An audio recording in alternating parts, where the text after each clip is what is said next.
Hi, we're Kira and Dean, and you're watching Pots in Parts. And these are the 10 things you must do whilst aboard the Disney Dream.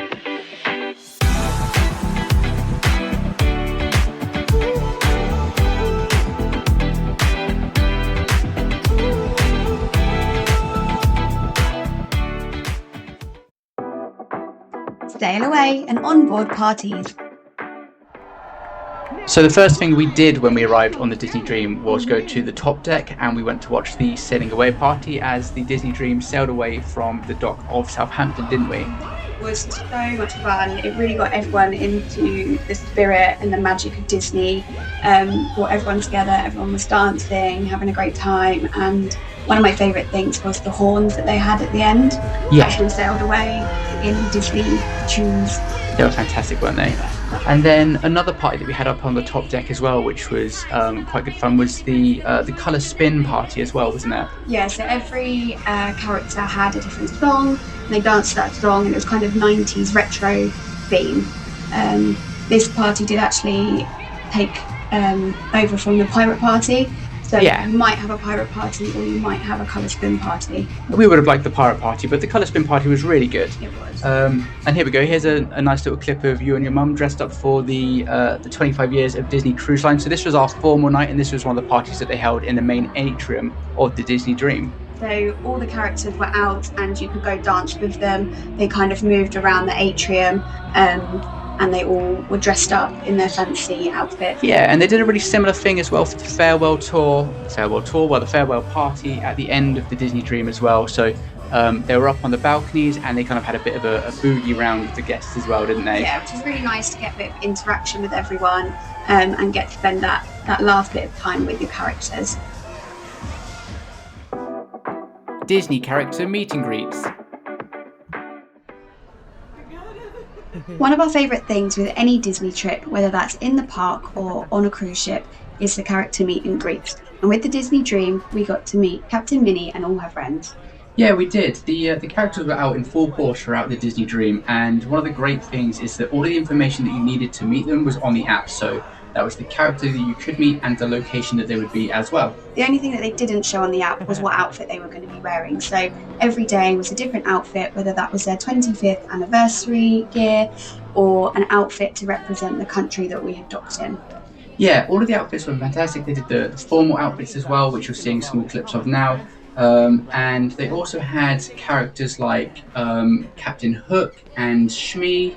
And Stitch, Yes. and Olaf, and We even saw Max, actually, from Goofy and Max walking around the ship as well. Unfortunately, we didn't get a picture, did we? no, we didn't. He kind of ran off. And sometimes you can catch the characters as they're wandering around the ship, so it's not always about the official meet and greet times. And all the characters are as playful as you would expect them to be. So, yeah, you can see here there's a little clip of Pluto licking our camera. And Chip and Dale are always great fun, Yeah, and Stitch, fantastic. I think, had a dance with him on the balcony, so Yeah. that was lovely. And then the other thing that they do, and they did this twice during our stay, we were there for a week, so we had 2 sea days, is you could meet all of the Disney princesses as well. So that was, again, bookable through the Disney Dream app. And again, lots of fun. You could meet Cinderella, Tiana, Belle. Ariel. Yeah, that was really good fun too. Dining at Animators Palate. So yeah, the dining at Animators Palate was absolutely incredible, but to be fair, the food across the Disney Dream was amazing, and I don't think either of us had any complaints about that whatsoever. So we did on each night do the 3 rotational restaurants, so that was the Enchanted Garden and the Royal Palace as well, but out of the 3, Animators Palate was by far our favourite, wasn't it? It was amazing, and we were really lucky that we got to go to this one 3 times. So the first time we went, it was Nemo and Crush, so it's a bit like Crush's Turtle Talk, if you've done that in the theme park. It was then the Frozen theme night, and then the last one, which was our favourite, was the animation night. So you actually got to draw your own character, and then they would scan this in, and they would then produce a sort of animation show of everyone's drawings. It was really clever, and wasn't it? Just comes to life. So I did mine with like a chip face, a Woody body, Lumiere's hand, and Donald Duck's feet. So And mine was just rubbish. So in all of the restaurants, including Animators Palate, you can order as much as you want from the menu as well. So I think there was one night where we ended up with like 5 mains in front of the 2 of us, which is interesting. You can also order stuff from other menus as well, can't you? Yeah, so if you look at the menu and go, oh, I actually prefer what's on the menu at Enchanted Gardens that night, you can actually order that one and they will bring it to you. And along with that, you can also order from the kids menu. So we love the premium Mickey bars. They're one of our favourite ice creams and they only have it on the kids menu. So we did order that a few times. All big kids for the evening. 100%. Onboard activities. I don't really know where to start with this one because there's so many activities on board. So we will just list a few. So we really enjoyed the 18 and over bar. Yeah. They had a juggling show. So Pete Matthews was a juggler. He came on board for 3 days. We did an adult only show and then he did a juggling workshop and then a kids show as well. So we got to learn how to juggle. Attempt. We tried. We gave it a good go. So that was a good afternoon. And then we also got around the ship to do quite a few of the Disney quizzes as well. So there was lots of different themes. There was stuff around like villains, different theme park quizzes, food, music, Pixar. And we also went to one of the animation classes too, which we've done before at the theme parks. Yeah. So we got to draw our favourite dog, Pluto. And then also one of our highlights was Jack's Baby Dash. So if you've got a baby or toddler, they put out like a little racetrack and they basically race the baby to see who can get from start to finish the quickest. So if you are there and they are running it, do go see it. You don't want to miss. It was mad. It was like it was in the atrium, wasn't it? Yeah. And nearly every balcony was completely full to watch a load of babies crawl on a little track. It was great. Yeah, definitely recommend that. The Midship Detective Agency. Please choose one now. So this one was right up our street. It's kind of part mystery solving, part puzzle, part escape room, and it's a ship-wide search, isn't it? So Kira is going to have the honours here to try and explain to you exactly what happens. So you get a card with like a magnifying glass and you have to go around the ship and find different paintings, and when you find these paintings you hold the card up and you use the card as like an interactive mouse, I guess, to solve the mystery or the puzzle on that picture. It's really clever as well because when you walk around the ship there's so much artwork, so these kind of interactive paintings and pictures kind of, you don't really see them when you first walk around, do you? But as you're doing this detective agency stuff, you can kind of hold your card up and interact with them, and it's really clever. So we managed to complete 2 of the 3 cases, didn't we? We did. So we solved the case of the missing puppies, and we also solved the Muppets missing props. We did. Unfortunately, we started the plundered paintings case, didn't we? But on the very last night, and I think they reset at midnight, didn't they? So we didn't manage to finish that. Unfortunately not. But yeah, if you're on the Dream, I would 100% recommend giving this a go. Start early. Yeah, and if for anything, it will definitely get your steps in. Yes. Disney magic and pixie dusting. So this is something that we didn't actually know much about before we got onto the cruise, but we joined a Facebook page and on there people were popping their room numbers, which meant that you could go and pixie dust them, or you could leave your room number and some people would come and pixie dust you. Yeah, and we did get pixie dusted, didn't we? So a lovely person left us with a magnet, and we also got a sticker as well, didn't we? Which is lovely. Also, as you go around the ship as well, patrons like to hide ducks. They do, yes. There's always a duck hunt going on, and you can either keep the duck or you can re-hide it for someone else to find. Yeah, we found a couple of ducks, didn't we? We did. We kept a few and we hid a few. Yeah. So one of the other things that the patrons do on the Disney Dream is they do a lot of door decorating, don't they? Which was incredible to kind of walk around and see what people had put on their doors. So the doors are magnetic, so you can put fridge magnets, you can create magnets to put on there, or you can just take photos and sort of blue tack or stick them up. Yeah, so some of them are really good. And one of our favourite things at the theme park is pin trading. Yes, and there was a take one, leave one pin trading. So some people would put little pin trading boards outside their room, and you could basically have a little look, take one, and then replace it. So we would recommend have a little look at your pins, take a few on board that you're happy to trade, and you might find something. Shopping for Disney merchandise. Oh my goodness. The shops on the Disney Dream could definitely have bankrupted us, couldn't they? Definitely, yes.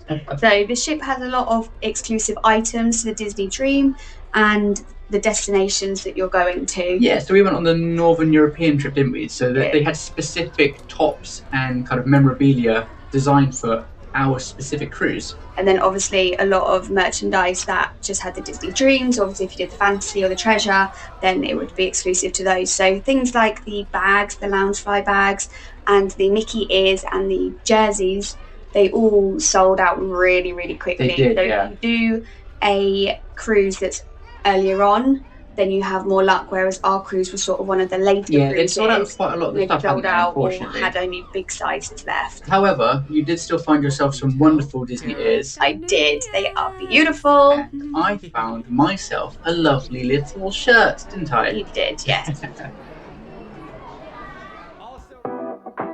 Swimming pools and aqueduct. Who thought a water slide on top of a ship hanging 150 foot above the ocean would be a good idea? Well, whoever it was is a genius. It was awesome. The aqueduct is amazing.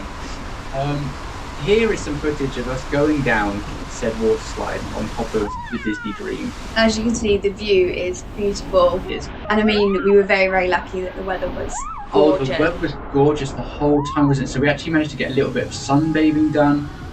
But also, if the weather is a little bit cooler, the pool, there is a heated pool. Yeah, and you have got some hot tubs as well. Yes. And the hot tubs do actually have glass floors, so you They can do. feet down into the ocean. Also, up the top floor around the pool area, there is a massive movie screen as well, isn't there? So we did take the opportunity to watch a couple of films. So we watched Moana, didn't we? Yes, and Wreck-It Ralph. Yes. And Cruella de Vil too, if I recall did, correctly. yeah. And they've got a Monsters Inc. ice cream bar. So Yes, they do. You can get a Mr. Whippy or equivalent and eat as much ice cream as you like. Anytime you please.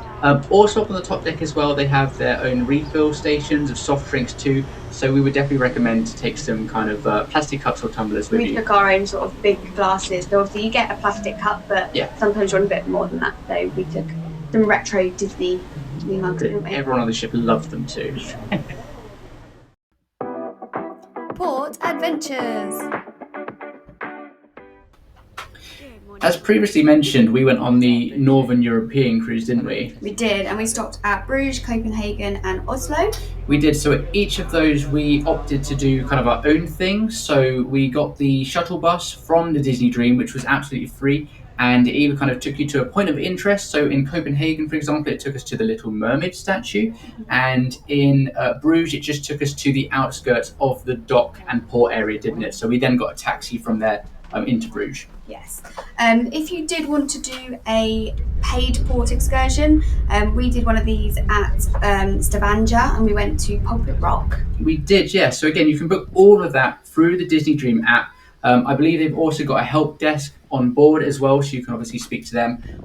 The excursion that we did to Pulpit Rock from Stavanger was absolutely incredible, wasn't it? So It was beautiful. they organised you in the theatre, they gave you stickers, they called your port number, you boarded a coach, and they took you directly to the start of the hike. And the hike was absolutely breathtaking, probably the best hike I think I've done in my entire life. So I was a bit unsure, wasn't I? Yeah. I didn't really fancy going, but I'm so glad you persuaded me, because It was incredible. Once in a lifetime. it was tough, but incredible. Yeah. I'm not sure everyone made it back. No.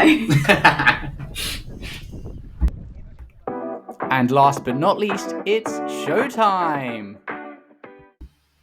Every night on the ship, there was something going on in the Walt Disney Theatre. On 3 of the nights, they had some spectacular shows. Yeah, they were really good, weren't they? So we got to see the Beauty and the Beast show, which we have seen up in London, and the show on the ship was just as good, if not better. We also saw the Disney Believe, which was a how would you describe the show? So it was mainly based on sort of wishes, and had the Yeah. genie. The guy that played the genie was He was hilarious. incredible. And the first show that we saw was the Golden Mickey show, wasn't it? Yeah, so that kind of gave you a whole insight into the world of Disney and all your classic songs and movies. So you won't see much footage of this because obviously you can't film inside the theatre itself. And on the evenings that these shows are on, they have 2 different sittings, don't they? So they have an early it's one. like a 6:30 and a 8:30. So if you're going for a 6:30 dinner, you tend to go to the 8:30 show and vice versa. Also, the audacity of the Disney Dream to have a theatre this size on a cruise is mad. It absolutely blew me away when we walked into that theatre for the first time. It did, and it also made very good showing for the movie. So we did get a theatre night where we watched The Haunted Mansion. We did, yes. So that was great on the big screen. Thank you so much for getting to the end of our video. If you've been on the Disney Dream, please let us know in the comments if you agree with our list or if you feel there's anything we've missed. And if you've not been on the Disney Dream yet, let us know when you're looking to go and what you're most excited for.